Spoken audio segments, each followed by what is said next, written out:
Thank you very much, Catherine.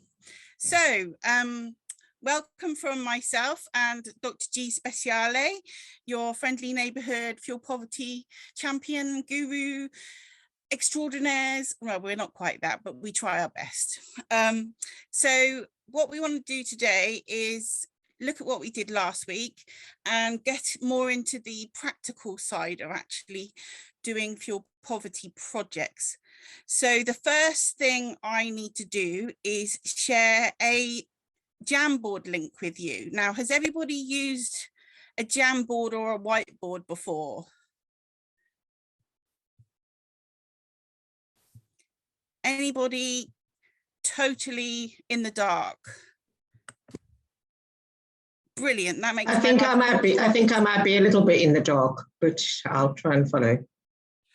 That's all we can ever ask for. Thank you. If you can't use it, you can put stuff in the chat and I can transfer it to the Jamboard or the whiteboard or whatever it is that you're using. Brilliant. Thank you. Again.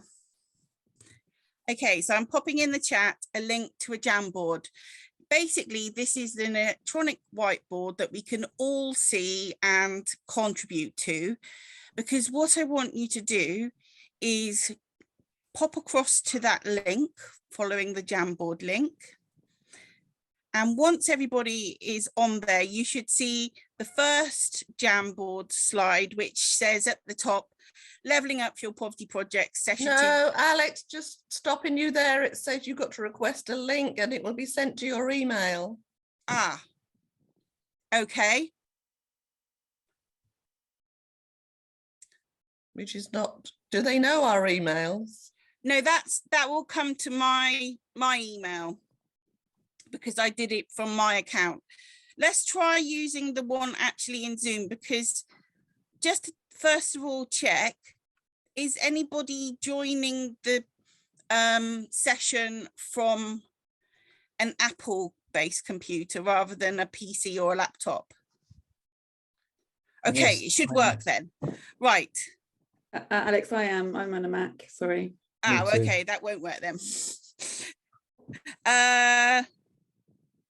Right, let's just do it in the chat then. Abort.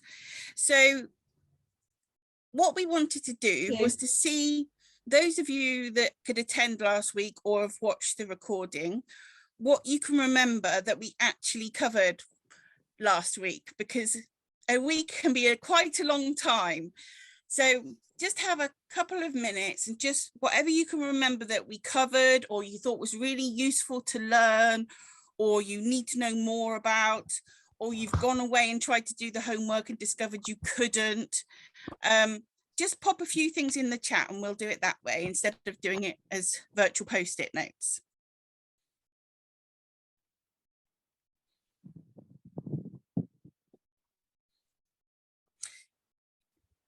Excellent, Helen.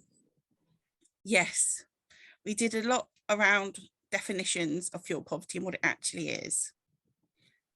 Sorry, could I just ask, please? I missed the first session.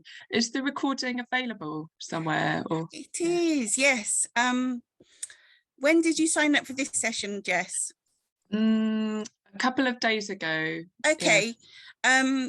Catherine, would you be kind enough to send Jess a link to that? So you should have Jess's contact details. Is there anybody else that would like to be sent the link to the recording as well? I thought that Catherine put it on the CEL website. It is, but if you don't know how to get around the CEL website, it can be a bit of a bind to try and find things. I'll have a quick look and put it in the chat. Oh, as well as Sydney. Famous last words. Sorry, Jess, you hadn't come up on my little screen, and we'll do introductions after we've done a recap of last week. But welcome. Okay, so what have we got? We've got different approaches like cafes, energy champions. Yes, good one, Sydney. Something that came up as needing some clarity between energy champions and home visits. Okay, good. That can be the same or it can be totally separate. what interventions to support those in fuel poverty? Yes, great, good memory. Anybody else? I mean, I can't really remember what I did yesterday, so you're all doing well compared to me.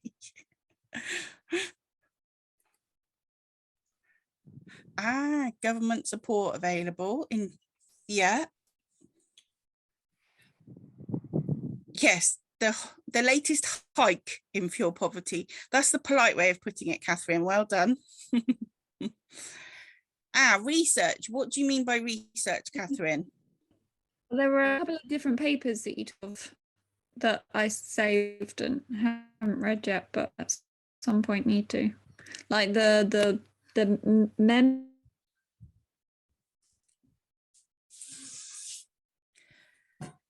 Yeah, things like the Hills report and what have you.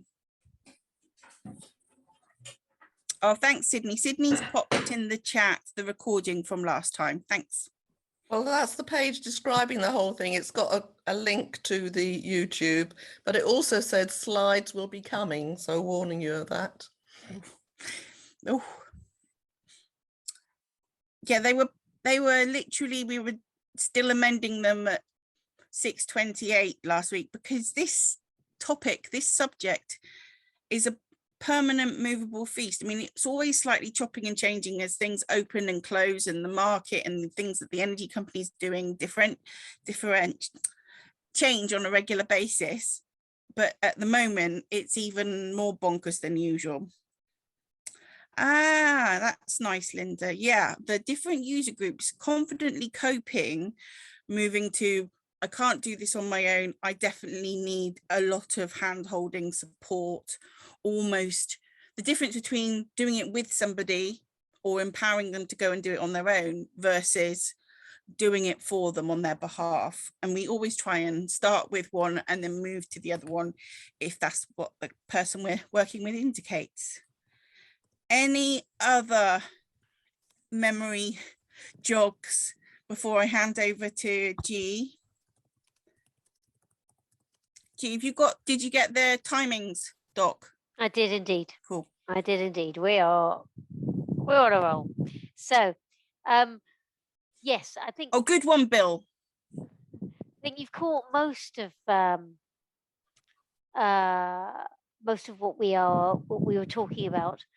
But I think the central thrust really was about, in order to deliver fuel poverty alleviation services, you've got to understand who the fuel poor are, and in fact those that changes.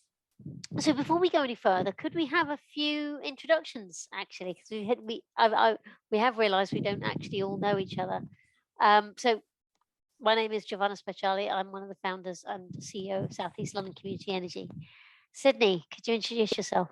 Oh, hi, I'm Sydney Charles. I'm Secretary of Community.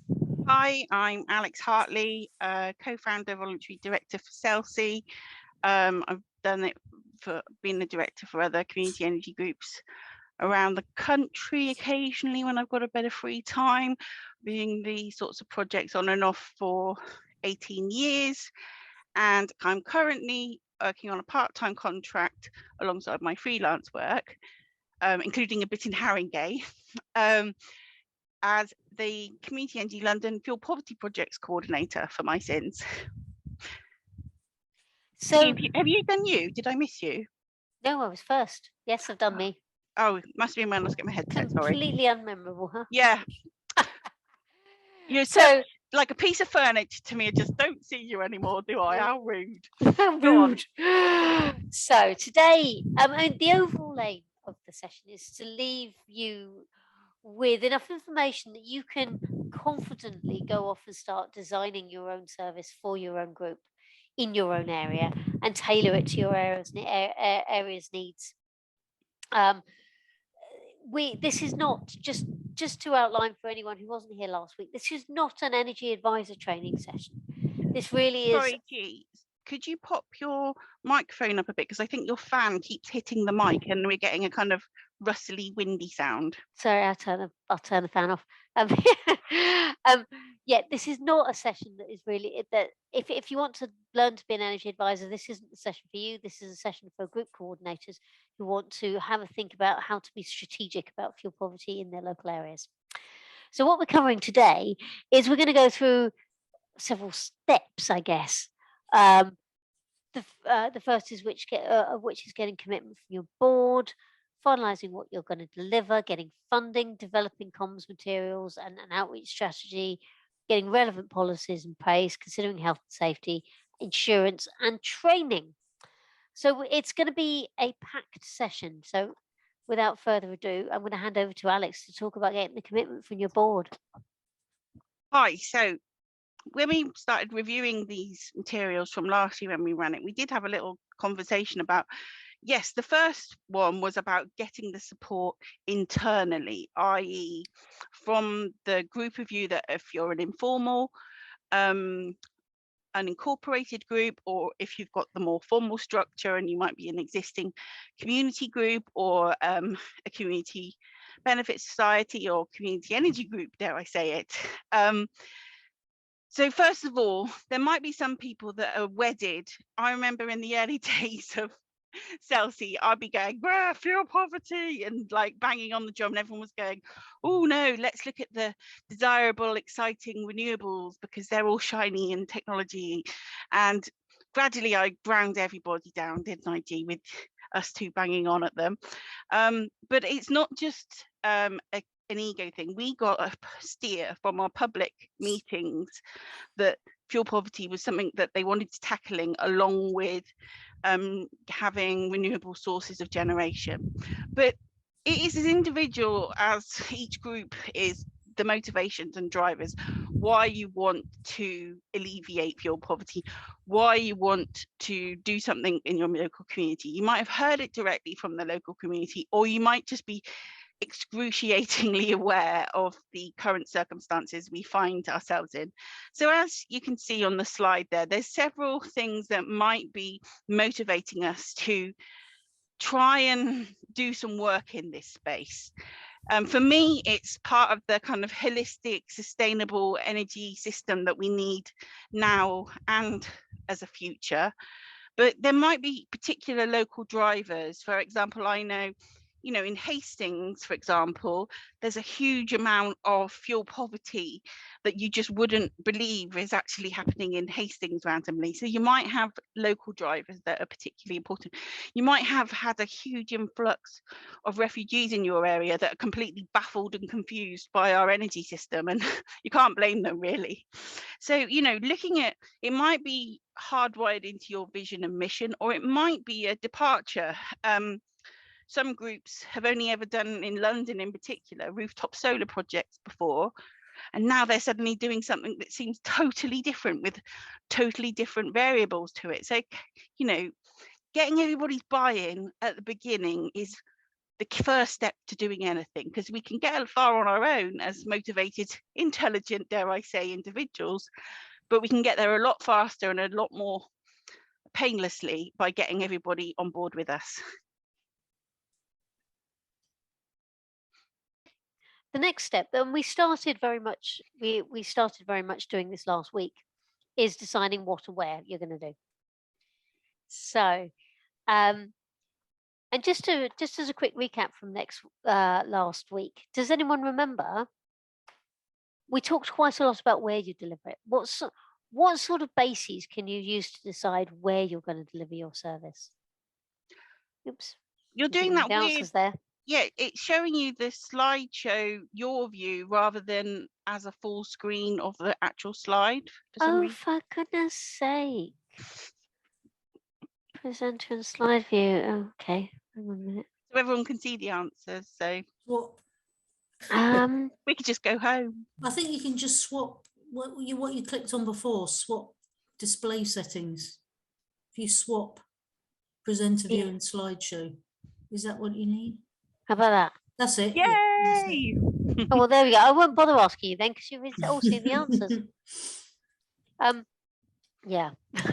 So where most people live. Never going to get through a session without a technical hitch. Well, just to talk through it. Does anyone remember? Can anyone give us a 2-minute summary of what are the bases you can decide where to deliver your service? There is a database of postcodes or something. I don't remember the name of it.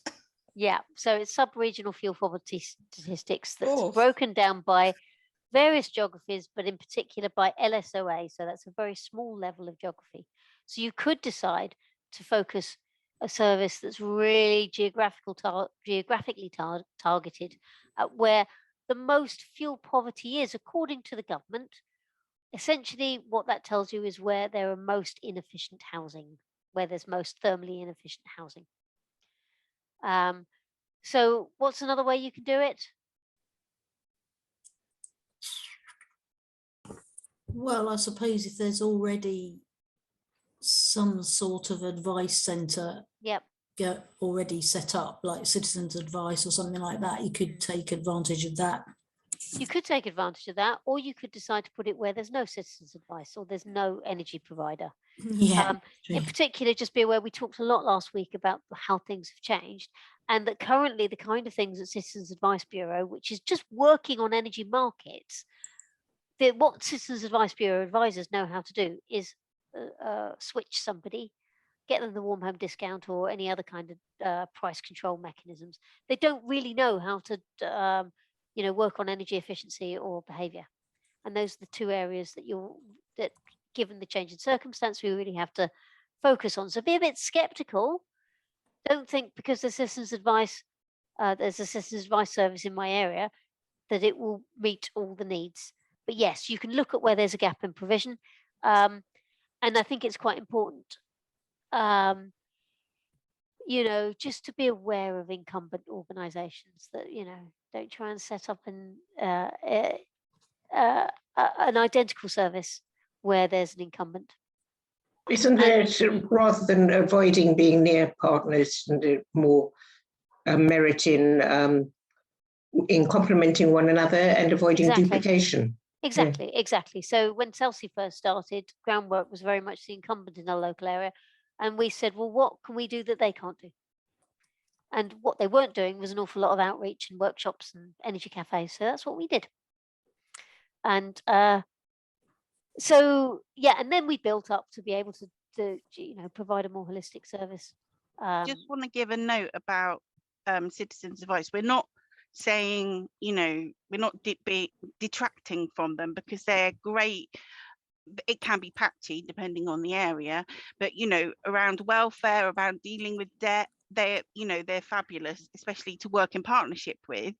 But they aren't energy geeks and enthusiasts like we are. So there's a place for them, but we're not saying they're awful. Just to clarify, and because we're going to put this on public, we don't want anyone with citizens advice thinking we don't appreciate their work. Yes, no, for sure, you're right. Jess, you've got a point. Yeah, so they do. I mean, I worked on a specific fighting fuel poverty project. So they do have some projects where they specifically have energy advisors, like I was, and I was doing very much the similar role to energy advice. So those guys know a bit more, but they're very patchy around the country. Yes, Jess, not always. Certainly, our local to us doesn't really know a lot about energy efficiency or. And the other idea about where to put your services, where there's a good partner organisation. We talked a lot last week about in which communities of interest, older people, younger people, sick people, fuel poverty has been traditionally concentrated, and you could partner with an organisation that serves a community that is particularly at risk of fuel poverty. So did anyone following last week come to some conclusions about where the gap in provision or what they particularly wanted to do with their service? Just interested.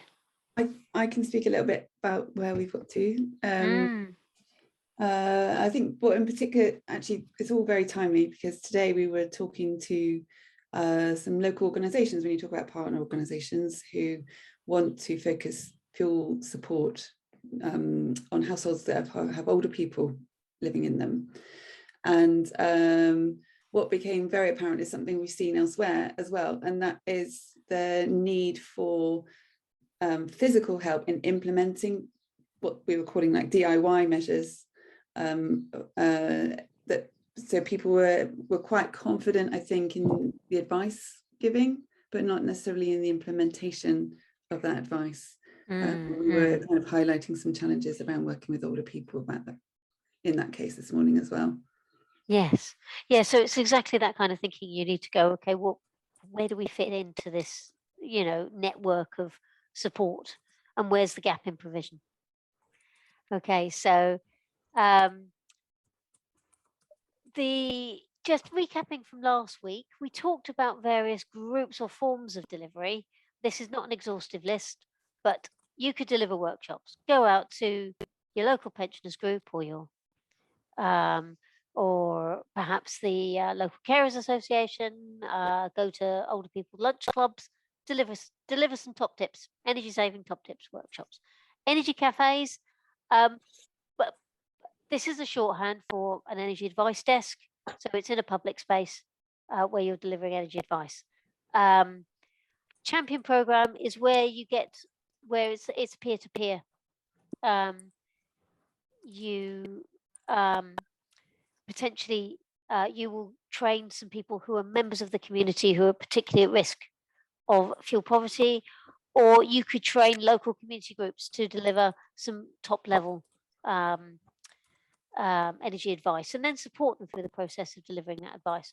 Or you could do home visits where you deliver people in the home, deliver energy advice in the home. There are other forms of energy advice, such as giving advice by telephone or WhatsApp. We've done that an awful lot over lockdown, but we thought these are good things to consider because many of the constraints that exist delivering energy advice in an energy cafe also apply to sort of telephone advice. So we gave you some homework. Now, not all of you will have this. I'm wondering, so we should split up. So here's a role for you, Catherine. Sorry, we should have warned you about this, shouldn't we? Could you split the groups up into people who were here last week and people who weren't? Crikey. Okay. Whilst you're doing that, I'm going to go through what the homework was. Hang on, can I just add in? If you put your hand up, if you have done the homework, and then we'll have some positives and negatives to split them into groups. So we're not trying to publicly shame you. We're just trying to do it to put it into groups best way. Sorry, T, carry on. Yeah, so maybe the hands up are those who've done the homework, yeah? And those are ignoring I'm assigning people who were and weren't here last week. Yes, please assign them to two different groups so we can take the people who weren't here last week a little bit slower than the people who were. Okay. And do you both want to be in one room? Like Alex in one room and you in another? Yeah. Or, yeah. If you could assign me to the wasn't here last week and assign Alex to the was, that would be great. Okay. And I'll just go through what the homework was. So basically, a really important consideration is whether you can cope with the complexity of the project. And one of the elements of complexity is stuff. So I asked you to think about for each different type of intervention, how much stuff, which of these things will you need to think about? And obviously this list isn't exclusive, but it gives you an insight into how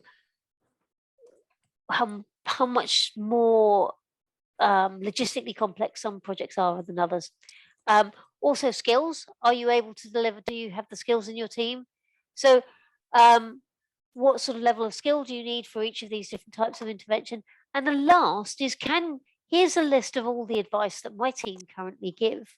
Can you give all of this advice in the context of all of those different types of intervention? Or are some types of advice exclusive to home visits or best to give in the context or would be rather difficult to give in the context of other types of intervention? So those are the three exercises we're going to go through now in breakout groups. Does anyone have any questions before we break up? I have a question. Pamela, were you here last week or not? I can't remember. I'm sorry. No. Hang on. I can hear you. Oh yeah. I had to leave early, so that was it. Yeah. Okay, I'll put you in. Yeah, you missed this bit. Yeah. Okay, thank you.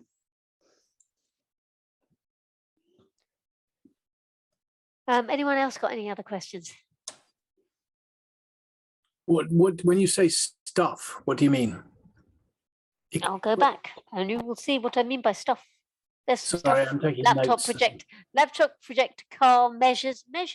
I'll just explain that as a tech. This is nerd language for we call measures Light bulb, shorthand for light measures, yeah. draft proofing, radiator reflector packs, just giving into your hand. Please do. Standby savers, whatever you've got. Yeah. So these are things you can install in the house relatively easily. Will probably collectively take, half an hour to install and save the I've residents. just realised we've missed off phone off of there. Phone.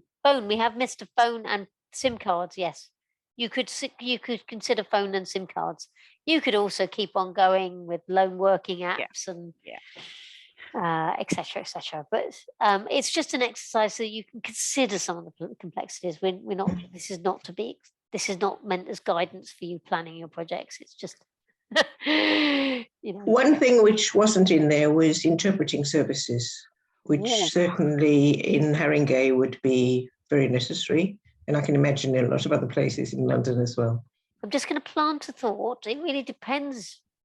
Actually, champion programs, you don't always need interpreting services if you're training peers. So if you're training members of the Afghan community, for example, to be energy advisors, you don't need an interpreter. Similarly, if you quite often do recruitment most of the advisors that work at Chelsea now have started life as a volunteer in a champion program, and so we've ended up with something like 11 community languages in our team. So depends how you recruit. But yes, if you are going to have first language English, if you're going to have people who exclusively speak English as advisors, yes, you certainly do need interpreting services, and you can add that on. Any other thoughts before we split? Well, Catherine's nana-ing about with. Sorry, I don't. It's a bit rude, isn't it? Are you ready? Done, yeah. Great. Sorry, I didn't mean to call you a nana. Go for it. Do not mind. All right, let's go. Split us up. Oh, we didn't say how long for. Oh yes, 10 minutes. With an extra 5 for faffing. Okay, I've invited you all to join them. Let's see if this works.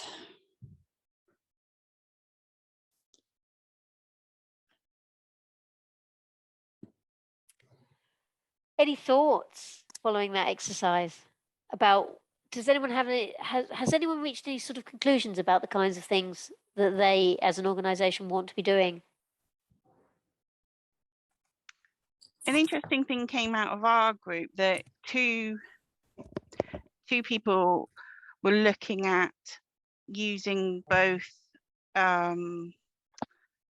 like starting off with an energy cafe, but actually using it not just as a kind of information advice provision, but also to gather what the need was from the public. So doing double duty, if you like, both kind of semi-consultation, semi-signposting and direct advice giving. So I thought that was pretty cool. Yeah, that's great. So now where is my sharing button? The next thing that we're going to talk about is funding. Has anyone successfully sought any funding for fuel poverty so far? I just want to gauge the sort of level of experience before we go on to thinking about funding sources.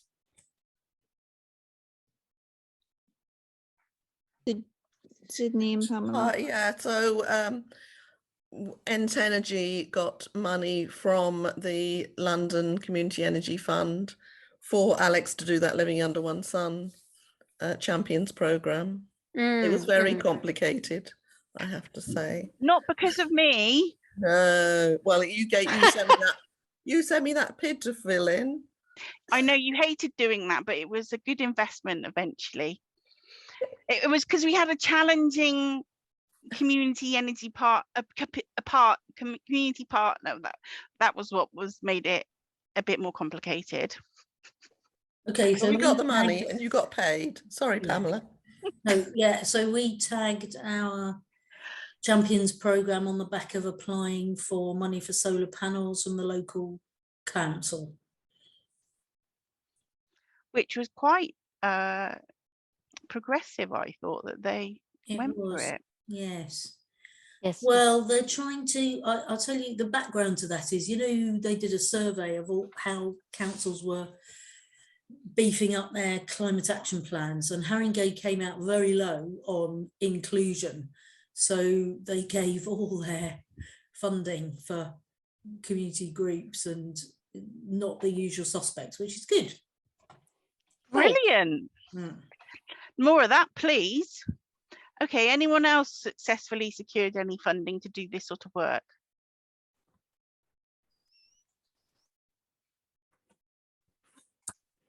Okay, so let's talk about funding. Were there any lessons you learnt when you were doing those, for those people who have successfully sought funding? About writing the bid and securing the funding, not the rest of the whole project. Yes, for sure, yeah. I can say lessons learned about applying for funding and not getting it. Okay, go for it, yeah. That's been on quite a steep learning curve, I think, in the complexity of some of the funding opportunities, in terms of us putting together the evidence as what's needed to even prove your point that you need the funding in the first place. I think that's where we've come back to with the idea of the energy cafes we were talking about before, saying actually it's going to be crucial to us that if we can get those up and running, that they are evidence gathering points for us as well, so we can then put ourselves in a stronger place to put more funding bids in. Yeah, no, absolutely. We are going to talk about keeping evidence, record keeping and note keeping so that you can measure your impact. And absolutely, one of the reasons, the only reason why I think we've been relatively successful in getting funding at Celsius is I'm a data nerd and set up really strong data collection processes from the very beginning and could demonstrate our impact, both in terms in various different ways. So, oh, Helen, you've got a hand up. Yeah, I'd love to hear. I hope you're going to say more about that, about your data collection sort of data, because the other aspect of funding is costing, you know, to know how much to apply for, presumably.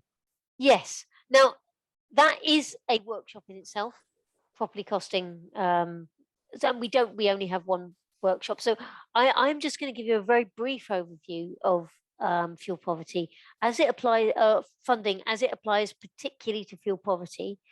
There are lots of other workshops that local organisations will give in how to generally be a good fundraiser and cost. Sorry to, you're on the first slide. Oh, why is it not moved? Because it's a pain in the behind. Behind. Is that any better? Oh, that looks nice. Yeah, there we go. Yeah. Why does it keep defaulting to the rubbish? Grr. Anyway. I feel very old sometimes when I'm bruising my metaphorical head against the metaphorical technological brick wall. So yeah, funding sources. Typically, there are various different sources of funding. So there are, I would call them energy industry funders. So some energy providers, such as British Gas Energy Trust, have a fund. Alex is making a face because we had real trouble delivering it. They're not an easy funder to work with. Redress. Energy Redress is a fund that's administered by the Energy Saving Trust and uses money from naughty energy companies who have been fined. Oh, I got a fresh update about that. There is a new, they've got loads of money in the pipeline for one that they're going to announce soon. Graham told me that a couple of days ago. So there's one in the pipeline. Jolly good. Jolly good. You have to be a charity to apply for it. So most of the community energy groups are BENCOMs or community benefit societies, and we can't apply. For the main fund, you can apply for the innovation. Sorry? We've been told that you can apply for it under the decarbonisation fund if you can evidence the carbon saving, and you blooming can. So you can go in under the SURF fund. Yes. Well, we can go for the innovation and the decarbonisation, not the main one. Yeah. Yep. So the main fund is for fuel poverty. Yeah, just be aware that I mean, I did have a little bit of a conversation about this, that yes, we can make some guesswork about what our carbon savings are on the basis of the measures that we give out. However, be aware that quite a lot of the time what we're trying to do is persuade people to turn the heating on. You know, so and you know, but yes, energy redress, you can apply to the decarbonisation for fuel poverty. Carbon focus, whether you've got carbon emission reductions. UKPN Power Partners is, for those of us down south, a lot of the DNOs, they're not called DNOs anymore, are they? Duncan, No, they what are. called? They are DNOs. They're district network operators. They're still our district network, because I was told they were changing their name to something else. No, that is the new changed one. Oh, right, okay. No, they're DNOs, but they will be assuming a district systems operator role within the DSOs, DNOs, whatever. And those people, UKPN, run the grid. They often have a charitable pot or pots to be given out for fuel poverty. There's central government funding in the guise from BEIS. So BEIS has its big energy saving network funding program, which is a very small amount of money for a rather large amount of work, but it's a good first bid to get in, because but people can't do it now if they haven't done it before. So yes, that is a point. Yes, they're generally not taking applications from new organisations. They tend to just fund their network now. DEFRA, DCLUC, that's the Department of Levelling Up and whatever. Housing and communities. DCLUC. They call it DCLUC. They do. Anyway, I don't know. The government, I've spoken to a DCLUC. Anyway, so yes, there are central government funds. But your best source is probably to look locally. So I know LSEF, the London Community Energy Fund, has provided funding in the past for fuel poverty type interventions. Latterly, Community Energy London provided some funding for fuel poverty interventions. There are local funds. So, for example, one of the local funds that we've accessed previously is the Deptford Challenge Trust. It's a fund specifically for Deptford, where I live. Trust for London, for example, is another local funder specific to London. Your local authority is going to be the first people to speak to. Some of them will have policies around fuel poverty. They'll have adopted motions around fuel poverty alleviations. Others won't. Either way, most local authorities will have community infrastructure levies. Does anyone know what they are? Anyone tell me what a community infrastructure levy? Sorry? It's a thing they charge planners to put in place infrastructure around new developments. Yes. So NSIL funds. So I've recently got some funding for where I live for some fuel poverty alleviation. Pamela, you've got a question? Well, no, I was just going to say in London, of course, local authorities charge developers if they can't reach zero carbon on their new developments, and some of that money sometimes filters out into community energy projects.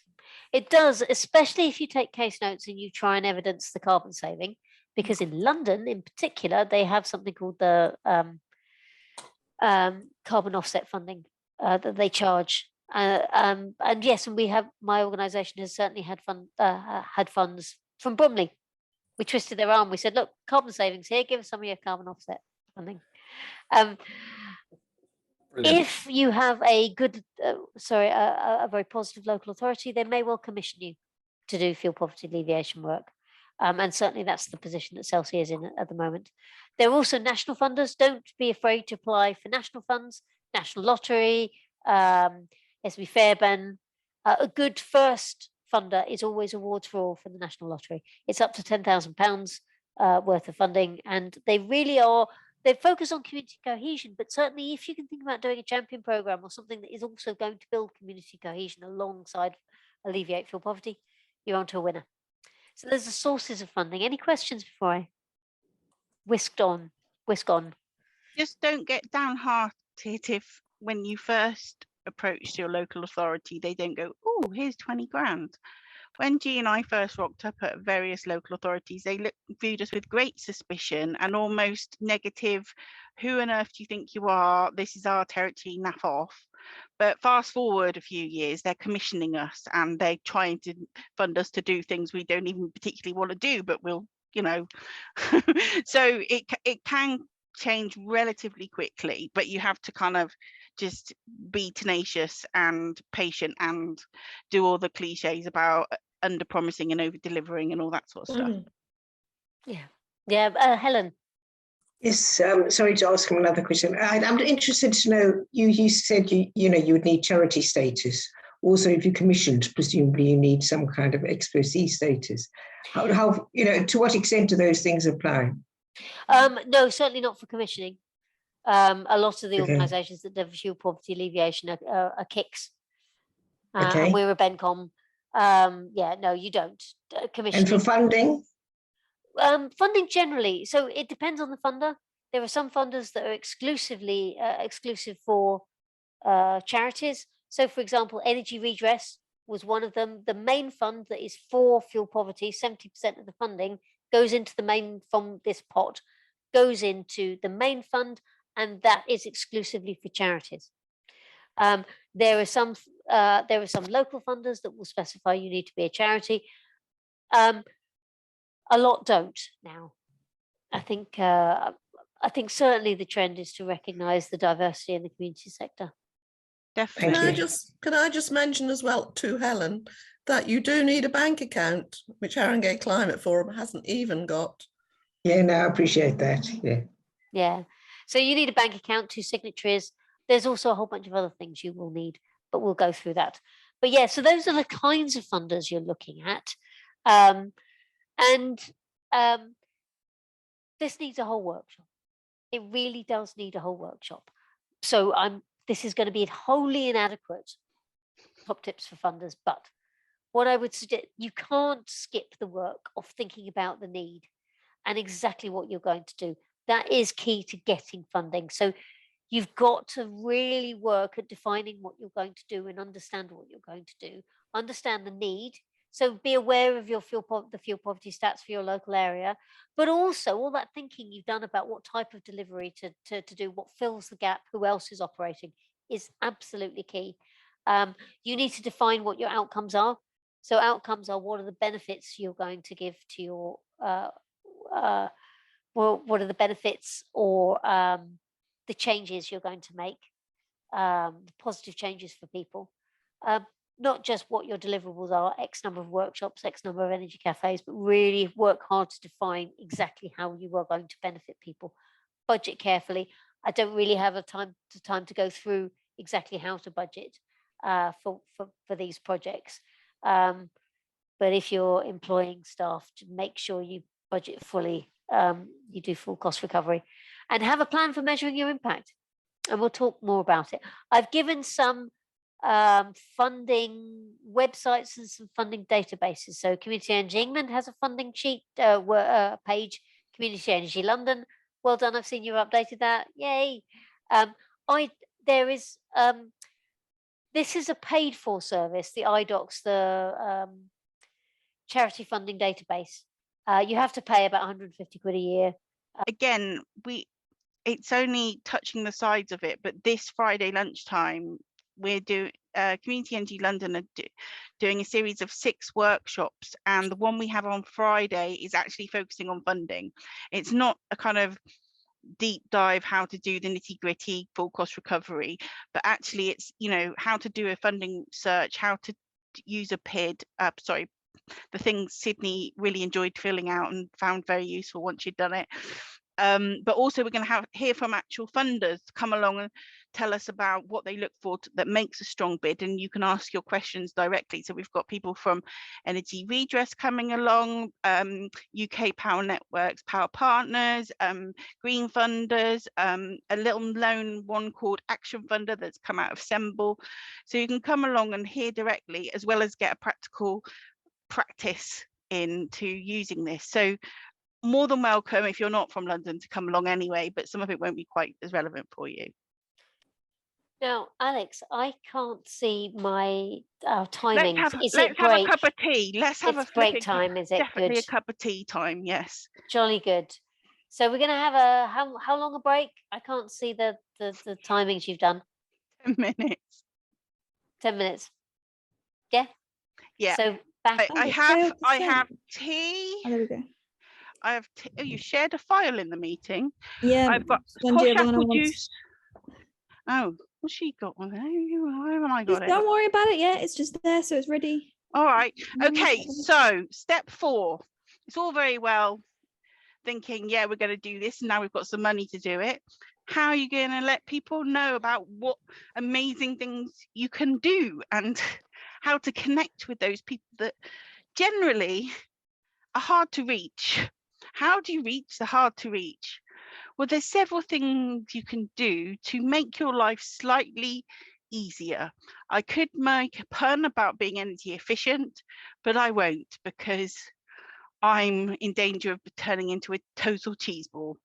So firstly, take a champion approach. Why do this? Because those people already have their links in with their community. So when we were talking about language, for example, earlier on, or age, or, you know, communities of interest, they can then give you that sort of hop, skip and a jump. You miss out the middleman to actually connect with those people. We did a lovely project called Empowering Elders, where we worked with making community energy accessible for older people, and not just the ones that are comfortable at putting themselves forward, but we kind of turn them into envoys, ambassadors, or, you know, not quite on commission, but, you know, because they would talk to everybody, even the people that are, you know, keep themselves to themselves, and then get them to refer into the project. Also working with partners who can be trusted intermediaries. Why? Because if the person that you want to reach already has a relationship with them, it's essentially, in sales parlance, turning you from a cold organisation to a warm one, so that, again, it's moving those barriers to stopping them from connecting with all this stuff they don't realise is out there that can help them. On a practical level, we tried all sorts of different venues when we first did our energy advice cafe honing. We found, basically, regardless of our, you know, lofty morals and ideals, we had to put the cafe and the desks in places where there's a high footfall of people that you want to reach. So that could be the lobby of a housing association, or a library, or a flu jab surgery, or these places where these people will go, where you can kind of intercept them. Now, whatever you take, there's stuff that you will always need, because, as you can see, nicely modelled by G in that photo, holding a leaflet in a face-to-face situation, if you're doing like a desk or a cafe, walking up to someone without anything in your hands, being stereotypically British, quite a lot of us will go, oh, I do have to make eye contact with a stranger, I'd just rather look the other way or close my eyes, or whatever it is. But it gives you that kind of thing that you can refer to, so they can both look at it as well as you. And it also, if they can see on that leaflet a logo of the local council or the charity that you're working in partnership with, they'll be like, okay, maybe they're not going to steal my data or try and sell me double glazing or charge me an arm and a leg at some point. So maybe I'll give them the time of day. So materials, we now live in a social media savvy age, and not having things online might not be relevant to certain sectors or of people that we want to target working with, but it might be people that influence them, like their children or a support worker or whoever it is. So having a presence not just on a website somewhere to refer people to, but also through your Facebook, social media, even Instagram. We've had people that have come through and use different services. Press, it's less so these days, although maybe at the moment it's a bit more topical. I spent weeks once dodging someone from Panorama because we decided internally it was too exploitative to try and, you know, find a nice fuel poor person to, like, you know, amplify their circumstances on the television for us all to gawk at their poor them circumstances. But now, you know, news teams are approaching us, so we do want to have community newsletters and get on local blogs to get on the radar of people, but also just, you know, being on the local radio or being on the news or being in the local newspaper, or even that some councils are still doing those little sort of magazine things that aren't newspapers, honest gov, but they're every 2 weeks. This a big learning we learned very early on, and it's been proven time and time again when I've told organisations not to do this. They ignore me, and then they go and spend loads of money on leafletting households, and then basically they don't get any results from it. It's a waste of time and money, as well as resource paper-wise. But also having a pack for your key advocates, if you like. Oh no, sorry. We won't use the word advocate here. We'll talk about your ambassadors, which are in your board or in your volunteers or sub organisations you've worked with before. So they've got everything they need, like some email blurb, a little image even is amazing to use on to just share on socials. Even little kind of potted case studies about the impact of, someone said, oh, I was really suspicious of Alex, and then she helped me do this, this and this, and it was great. So yeah, go ahead and talk to her or whatever. That sort of thing can be really powerful. It doesn't even need to be, it can even be anonymized and it can still have an impact. I was just thinking about when I was talking about the Irene post case study the other week, Duncan, it impacted me, which wasn't it was supposed to be the audience, but I connected with how emotional that made me feel at the time. So comms and outreach, it's all very well having the best thing in the world, but unless you have a multi approach strategy, you won't get to where you need to with the project. Next slide. Thank you. So another way of being energy efficient, engaging with all of these usual suspects that we have on the left hand side there. We might think these are the usual suspects, but quite often there'll be some in different in your area that are really renowned for being on it, and others are, that you would think would be amazing but are very disappointing, unfortunately. So finding out from other people, or just as a sort of going on what you might imagine the kind of customer journey would be, and those touch points, and then finding out who's active there is a really good way of connecting with people.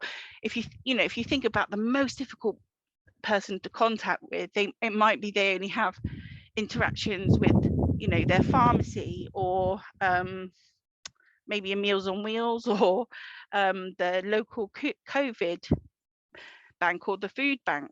Then that's a way in by working in partnership with them. Any people, any groups, people think that we've missed out on that slide there?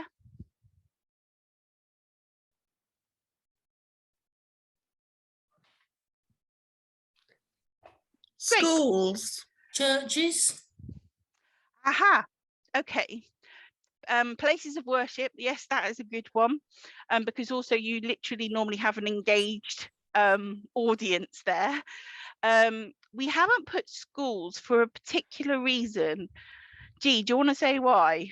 They have no time. Teachers have no time to do anything other than teach. So we've got solar on loads of schools. We've got 7 schools. Do we get any referrals from them? No, and it's not for want of asking. Occasionally we get to put something in their newsletters, but we don't get an awful lot of referrals to them. I find that children's centres are much better. And actually, the real vulnerable group when it comes to young people are those under 5s, because that's the kind of age group where if they've got mold or damp in the home, it's likely to impact them for the rest of their life, and they'll get low birth weight. And that's where the key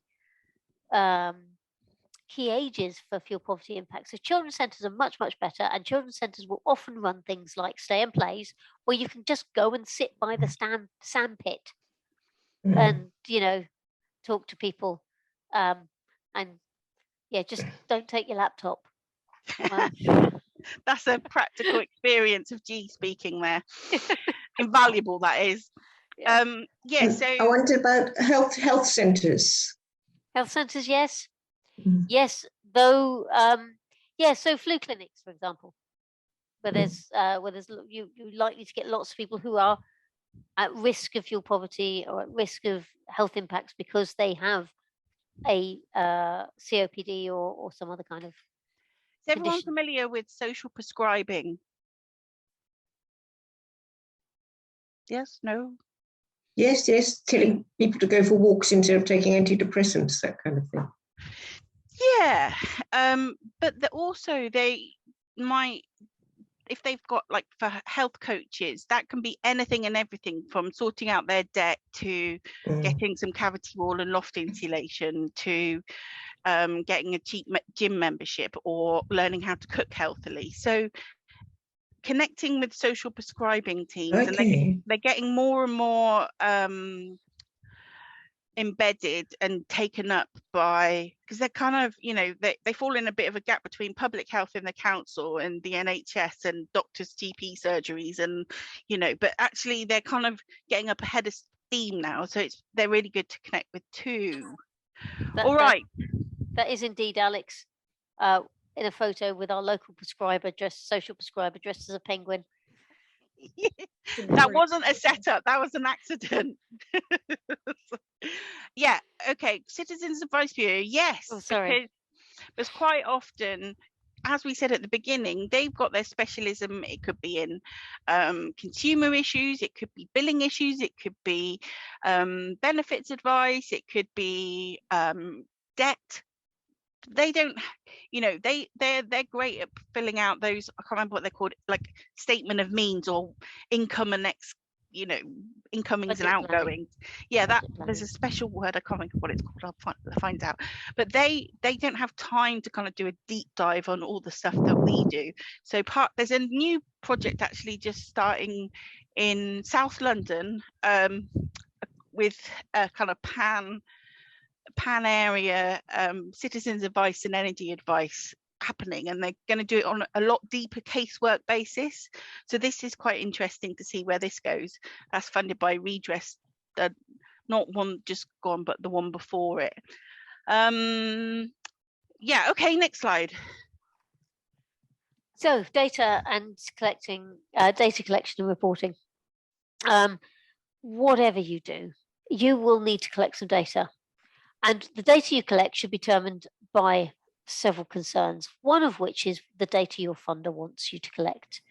And there is no standard set of reporting for fuel poverty alleviation work. Every single funder has their own idea about what makes a good good data collection in terms of measuring impact. So it really has to be tailored to what the funder needs to know. However, my advice is for you to set up a system whereby you collect the data that will enable you to manage a case. So Chelsea has a casework management system whereby we collect the information about all the information about any advice we've given and the circumstances of the client. So every single action that's taken, we note down. We also note down any pledges or commitments that they said they have made, so that any advisor can pick up the case where previous advisor left off. And also you can refer, you have the information you need to refer over to other partners if for example, the client needs some budget planning help or financial capability help or debt management. You have all the notes related to what you've done with that client in one place. And then you extract out of that system that which the funder needs. But ideally, this would be in a CRM system. We've never had the money to, 10 grand to spare to go and get someone to build us a nice customized CRM. Though Duncan would love some funding for that, that we can share across the sector. I've started talking to Nesta and planting a few seeds. We love some money for that, please. I've wanted it for about 5 years. It slightly does my head in that there isn't a custom CRM that you can buy off the shelf that you can use for this kind of stuff. But critically, we currently use Google Sheets and Google Forms just to collect the data, and it's actually surprisingly flexible and surprisingly good in many ways. But don't underestimate how long it's going to take you to work out what information you need to collect. Don't leave it to the night before you go out and do your energy cafes. Really, you need to plan it almost from the point of fundraising. You need to know what you're going to do, and think very clearly about what the funder needs to know and what you need to know. Gee, last year, how much of your role that Google Sheets form, could you share that, or is that? Yes, it's currently quite widely used. Happy to share it. Alex has used it for several other projects in West London, so yeah, quite happy to share what we've worked out. Though ideally, what we'd really like is some sort of CRM. You were going to have to get your own Gmail address, so I can't do. I would need to share a generic version of it. Yes, a generic version of it, and you're going to need to set up your own. So policies and procedures. Is this you, Alex, or is this me? You. It's Come me. On, policies. Come policies. on. You're going to need some policies. Your favourite. Yes. So it's a very bad idea just to launch into doing a fuel poverty alleviation project. You need to think about good practice. You need to have various policies and to be able to implement it and to be able to train all your advisors and your volunteers to implement it. And the key policies that you're going to need to think about are data protection, safeguarding, health and safety, and if you're working with volunteers, a volunteer policy. And the policies need to be developed with your board and approved by your board.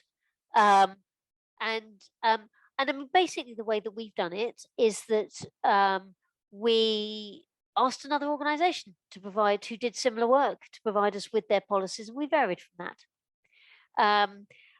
Often we didn't talk about who a CVS is, but most boroughs have what's generically called a CVS, which is an organisation that exists to support community sector organisations in their borough. Most London boroughs have them. They may be able to help you with this kind of policy development. We are going to talk about data protection in a moment. Safeguarding. Does anyone know what safeguarding means? It's about protecting the most vulnerable adults and children. That's right. That's right. That's right. Yeah. You don't put them at risk. That's right. So, I mean, essentially, it's about being able, if you have identified somebody who is either a vulnerable adult or a child, and you think that child or that adult is being abused by their carers, you know what to do with that. That's strictly speaking what's called safeguarding. It's different from health and safety. It really is about vulnerable individuals, and there are laws defining what you need to do. My big tip with developing a safeguarding policy is we joined an organisation called SafeKick, and they're amazing. What they do is they will enable you. They will provide. You sign up with them, and they will provide online training for all of your team, a review of your policies. They will give you a whole load of templates for you to adapt to your particular scenario. It's a couple of £100 a year, isn't it? Yeah, so it's about a couple of £100 up front, and then 50 quid every year subsequently. So it's really worth doing. I would also just say that about safeguarding, it's also about protecting your staff so that you know that they've got the training to fall back on, so that they can't. It's basic things like, because I do it for work as well, like, don't go into rooms on your own but with children, so you can't be accused of things. So it's about protecting them and yourself and your team. Yeah. Is that a hand up, Duncan, or is that just a thumbs up? Thumbs up. Thumbs up. Thanks, Duncan. Jolly good. Yes, and we'll talk about health and safety in a bit. So we're going to do an exercise now because we like exercises. Data consent and protection. So you have got to collect some data about your clients. That data is often very, very personal data about their financial situations. So I'd like to imagine you're running an energy cafe in a local library. You are recording case notes on a Google form using your laptop. But you've also got case notes in a paper-based format, just in case you lose contact with the internet and you need to record your case notes in paper-based format. And at the end of the session, you ask the participants to fill out a feedback form. What consent and data protection measures do you need to put in place? Any ideas?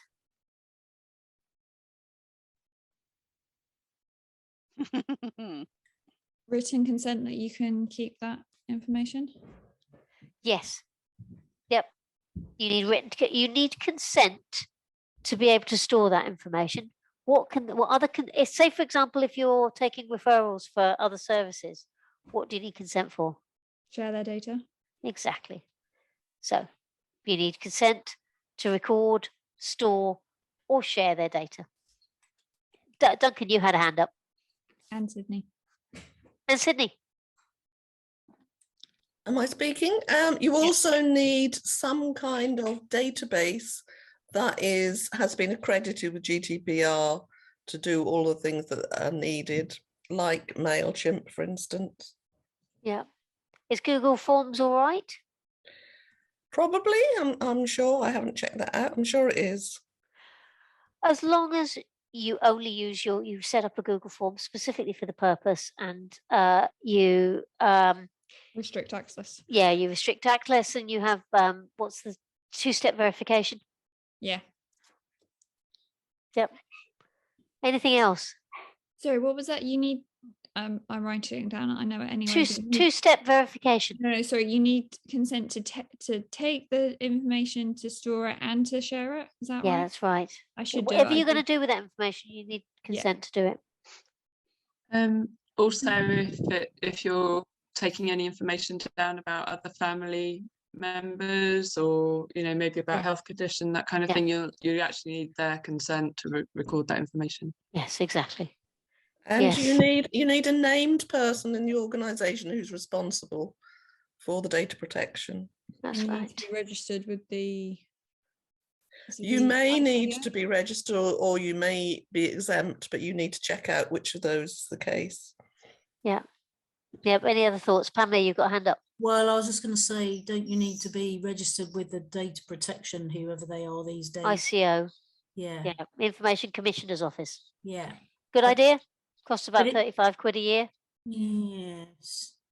But I think if you're just storing, if you're just storing membership names and addresses, I don't think. No, you don't. But you're storing personal information invariably here. Yeah, yeah. Well, yeah.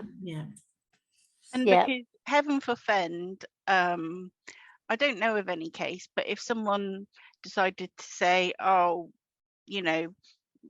this advisor told me to do this and it's cost me in this way, the more kind of safeguards you've got in place, like registering with the ICO, is just going to give you an extra level of protection to show that you're a bona fide organisation and take things seriously and have recorded stuff and what have you. Yeah. So what you going to do with that paper? store it in a locked file. Yeah. So Burn it. paper-based. Yeah, paper is, well, burn it. Yeah, you have to shred it after you've transferred it onto your Google Cross- Sheets. Crosswise, not just straight shredding. You've got to have a cross cutter. Yeah. So I don't like paper because you've got all of these things to think about with paper. You've got to shred it. You've got to make sure that actually it doesn't get left around on the table when you go to the loo or whatever. You've got to have some kind of way, locked bag or something, some place to put it, when nobody else is going to see it. Catherine. Sorry, yeah, just going back to consent. Yeah. So if you're asking people about how many people live in the house, like, surely you don't need. Do you need, if it's like one person aged in their 60s, do you need their consent to store that information? The question is it a personal identifying piece of information? Course, yeah. Come back to that. Yeah. Thank you. Yeah. So, yeah. So, I mean, this is a workshop in itself. Helen. Is it when we do questionnaires and things with the voluntary organisation I work with, we always as well say that the person can have access to see what is kept on the database. That's right. And ask for it to be removed if they don't like it or to be changed. That's right. That's right. Yes, they can. Nobody ever does, but and so I mean we could keep on going. This is a workshop in itself. And certainly we're saying that for every topic we're covering, but sorry. Well, yeah, if you want to go into deep dive into data protection, I think if you to get going with doing fuel poverty alleviation work, don't get your knickers in a twist. Just make sure that you don't ever leave any information, any information you've collected from a client lying around. If it's paper, if it's stored, it's in a locked cabinet. If it's online, it's in a form that is not accessible to anyone that doesn't have the password.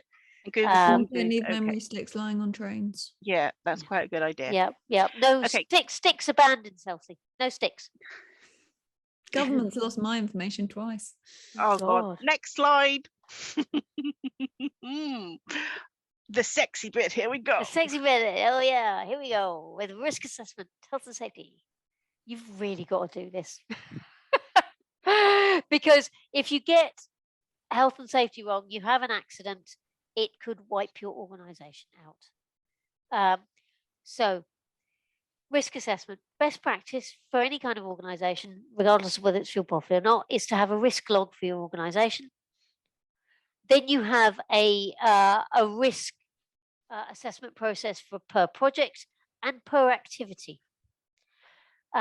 You also need, if you're going to send people out alone, for example, into homes, you need to have a lone working process. We use a piece of software called OK Alone, which is really good. Basically, when people go into, they have it on their mobile phones. When they go into a home, they log. I know that they're going into a home, and when they leave that home, they log out.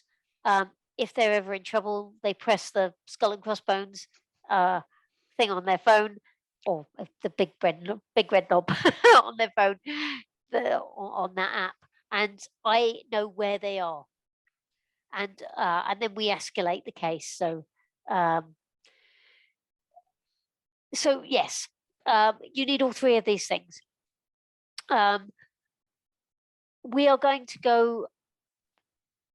Well, let me just talk about insurances, and you also need to have public liability insurance. So should one of your banners fall on somebody, you're covered. Should your filing cabinet fall on somebody, you're covered. You need employer's liability if you're going to have volunteers or staff. Employer's liability is needed for both employees and staff. And I would suggest you also have professional indemnity insurance to cover your work.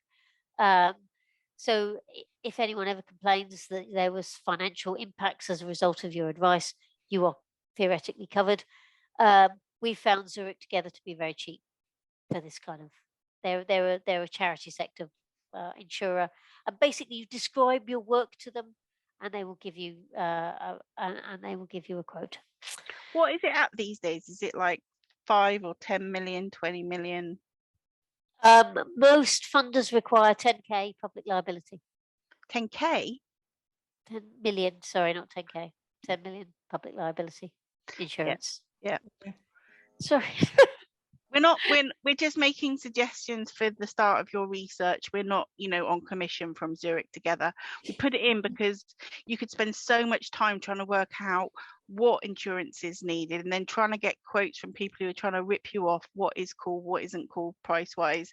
It's a whole to start with Zurich Together and work outwards if you're not happy to take, we're not giving you financial and insurance advice basically. If not a charity or formal organisation, who takes the insurance? That's a tricky one, because if you don't have a structure, then doing this work without insurance, yes, of course you could do that, but it's really, really not a good idea to do that. I wouldn't recommend it. Yeah, you could find a partner org. Like, for example, if you're doing a pop-up energy advice cafe, it's the people that own the venue to do risk assessments, or if an accident happens on that premises. But it might get into hot water if it was because someone tripped over a cable or box that you left out. So yeah, belts and braces, people. Hope for the best, plan for the worst. Yeah, I used to get very hot under the collar about our energy cafes because people were always stretching their laptop wires across. They always do that at work as well. We're always yelling at people. Yeah, it's a public thoroughfare in the middle of a library. Don't do it. But also, even just making sure people don't. I've changed this to just doing as a discussion rather than a Jamboard because I put it in the chat. So we can either do breakout rooms or just as a discussion, but considering we've only got 2 minutes left, I think we just need to have a discussion. Yep. So you're running an energy cafe. You serve tea and coffee. You've got 3 laptops, pull up banner leaflets. You store all the stuff in 2 plastic boxes in the library storeroom. Make a list of all the risks. So just if you can shout out what you considered to be hazards, things that could potentially cause damage to your staff, your clients, your volunteers, or even reputational risk. Scalding. Sorry? Scalding from tea and coffee. Scalding, yeah. Chipping from laptop wires. Oh, the banner falling over on you. I actually had a banner hit me on the head once. It was quite. Maybe that explains a lot. Your fingers in the banner. Always happens.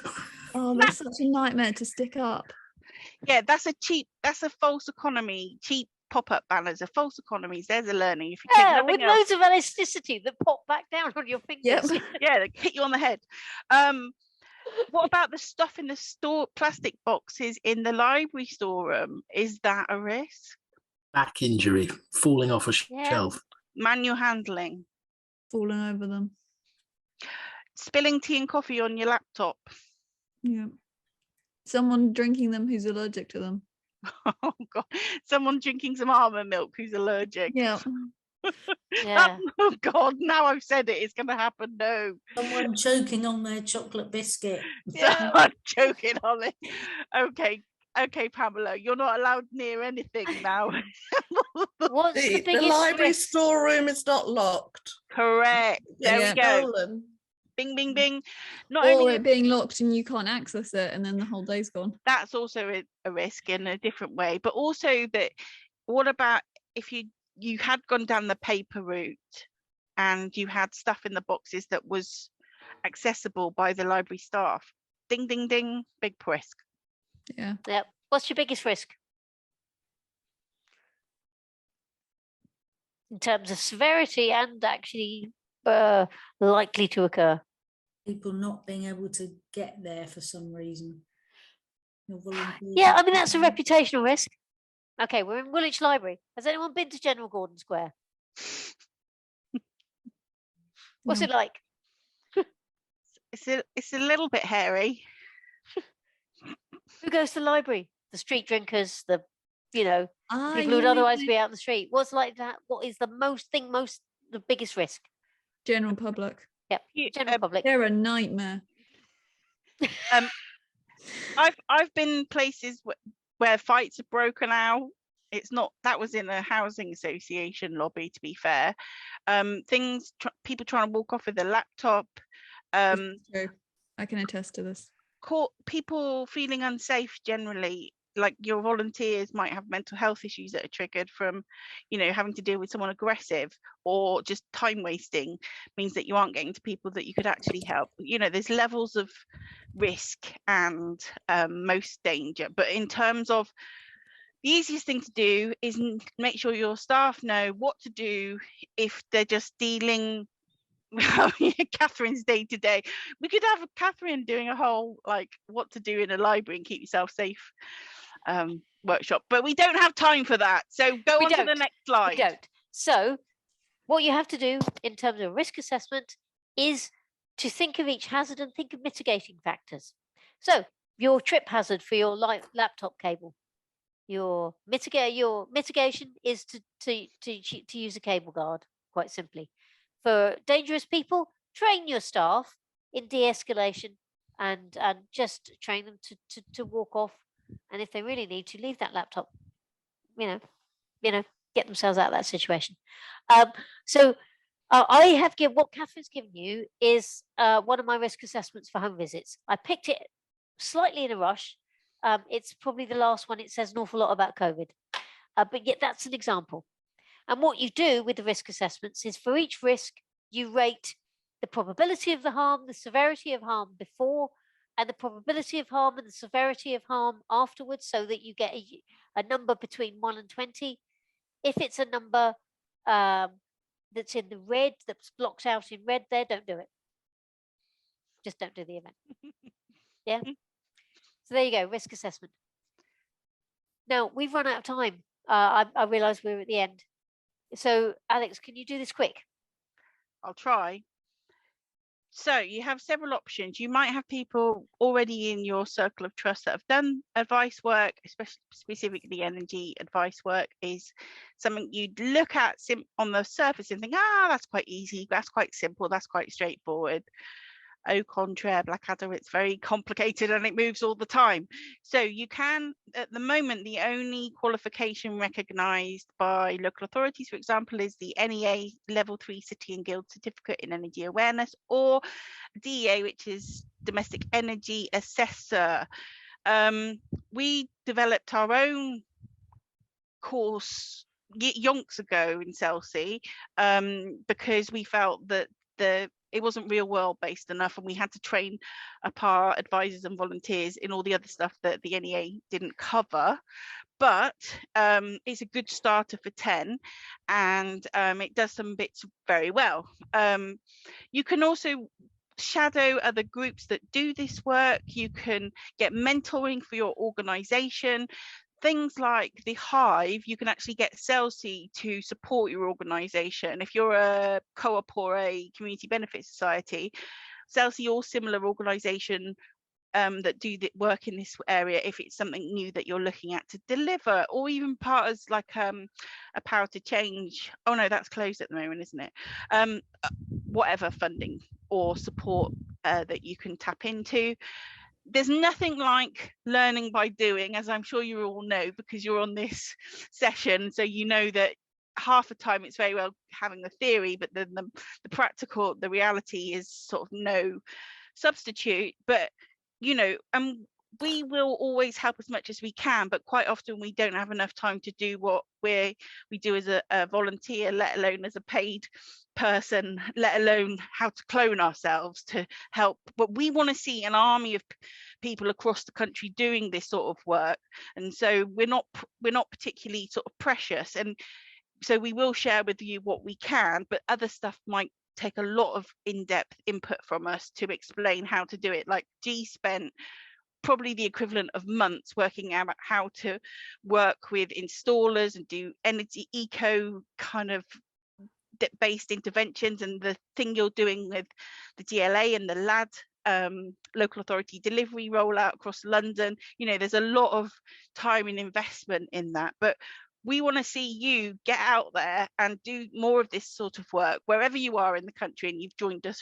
I was delighted to hear we've got someone from Devizes near Potton, where I grew up. So thank you for joining us from Wiltshire and wherever you are. So we need you to do more of this work, and we will support you however we can. Get along to all of the free sessions that Community Energy London are offering.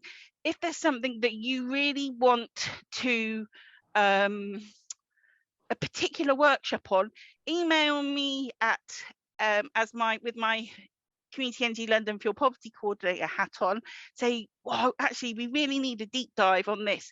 I actually have a survey, I forgot about this, Catherine, if you could find the link to the survey and pop it in the chat, because we want to hear from you as community energy interested organisations, what you want and need to be able to help you get to that next level. This is just, as we kept saying, we could do a whole workshop on this, we could do a whole workshop on this, and this is just like a taster kind of run through, and we have covered an awful lot of ground, so sorry to just blast you with all this stuff, but whatever we can do, we can help you with. If we don't know how to do it, we can probably know someone. The Hive is a pot of money funded by the cooperative group, administered by Co-ops UK, which can be mentoring, support and funded specialist support.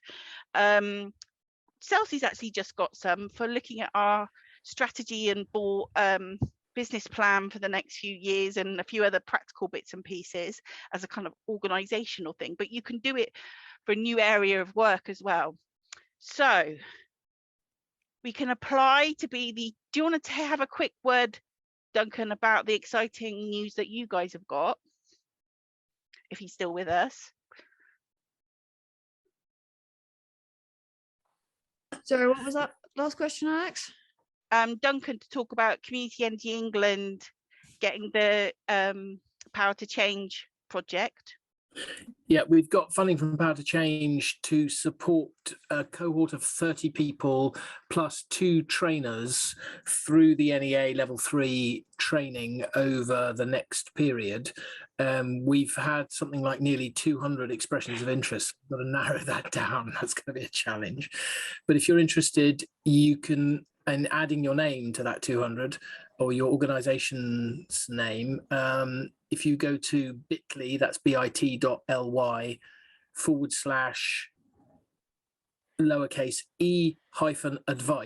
that will take you straight to the expression of interest. I'm finding the link. Yeah, post it in the chat. We really should wrap up there. So I've also put the link to all of our upcoming events, including all of the workshops that Alex mentioned. Please sign up to them and share them. They're open to everyone. Yeah, that's Duncan's form. Please fill it out if you're interested. We're not precious in, oh no, you're not out, you're from outside London, you can't come. We're not like that. Outrageous. We're not Londoners in that sense. But if this was a bit of a by the seat of your pants session, I just want to personally thank G, because like myself, we've done this in our own voluntary time, because we're crazy, because we like doing this sort of thing. So I know, you know, we've got a huge G, especially her to-do list is always like 37 items long, just grassing you up, G. But thank you for everybody's attendance and participation, and even just to be theoretically willing and open to actually doing this sort of work, because it is so rewarding. It's really powerful, and it's one of the best things that you'll do. I swear, I'm not just saying that because I'm biased, but I just wanted to say thank you to G and all of your input and attendance, and that's it from me. G, last word. Many thanks. The recording will also become available and be put on the CEL website before too long, probably towards the end of the week. So please share that with your networks as well, and take it away and talk to your groups about it and use that as a resource as well. And the slides and everything will be added as well. Oh, I should add my contact details if you want to email me anything that comes out of, you've got any questions about this, or I'll even put my mobile number, because you seem like you can be in the circle of trust, you lot. 705 7:05.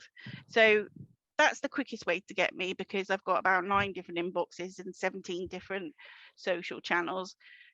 Any questions about any of the content of the course, or you need signposting about anything else, thank you very, very much. And I hope you found something useful and interesting. And if you didn't, tell us about it. We'll send you a really short evaluation just to see if this hit the mark or if we were miles off or not. Don't worry, T, I'll do it. But I'd just like to thank you again. Thank you, everyone. Many thanks. Bye. Bye-bye. Bye.